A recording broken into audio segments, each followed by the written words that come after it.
हम एक बार इनके सप्तम भाव पे भी नज़र डाल लेते हैं।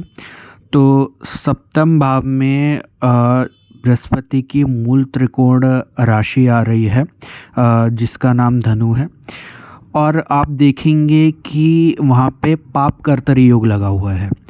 आप देखेंगे छठे भाव में राहु और अष्टम में मंगल, तो एक तरह से सप्तम भाव पाप कर्तरी योग में है।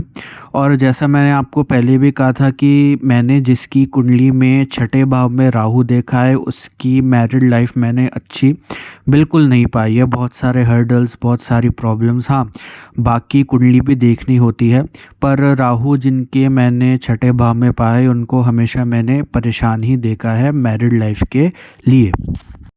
और दूसरा आप देख लीजिए सप्तमाधिपति।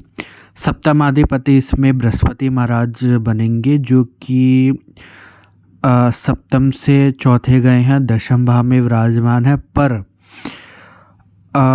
वह तृतीय से ग्रसित है। मतलब आप देखेंगे कि सप्तम भाव बहुत ज़्यादा फायरी प्लैनेट से घिरा हुआ है।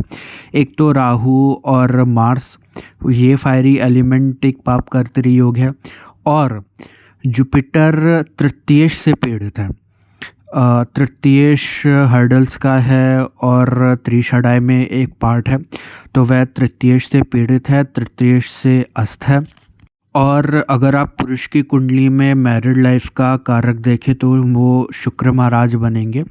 शुक्र महाराज भी फायर एलिमेंट में हैं। आप ध्यान से देखेंगे कि वह भी मेष राशि में गए हुए हैं, वहाँ भी फायर एलिमेंट आपको देखेगा। और यहाँ भी आपको एक तरह से पाप कर्तरी योग भी दिखेगा, क्योंकि एक तरफ आपको केतु मिलेंगे और दशम भाव में आपको सूर्य मिलेंगे।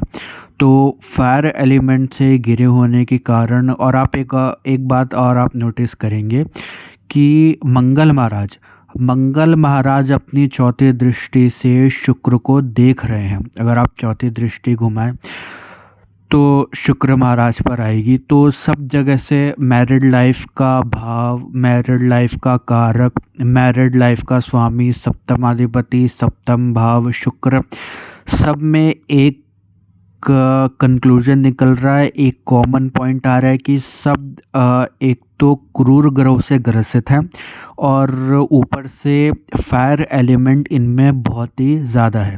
तो एज अ रिज़ल्ट हम सबको पता है कि इनकी शादी नहीं हुई है, वह अभी तक अनमैरिड है, और ऊपर से ये अष्टमांगलिक भी हैं। यहाँ पे मंगल उच्च का तो है पर अष्टम भाव में बैठा है, तो इसलिए इनको मांगलिक कहा जाएगा, अष्टमांगलिक कहा जाएगा, जो कि सबसे खतरनाक किस्म का आप कह सकते हैं कि मांगलिक दोष होता है।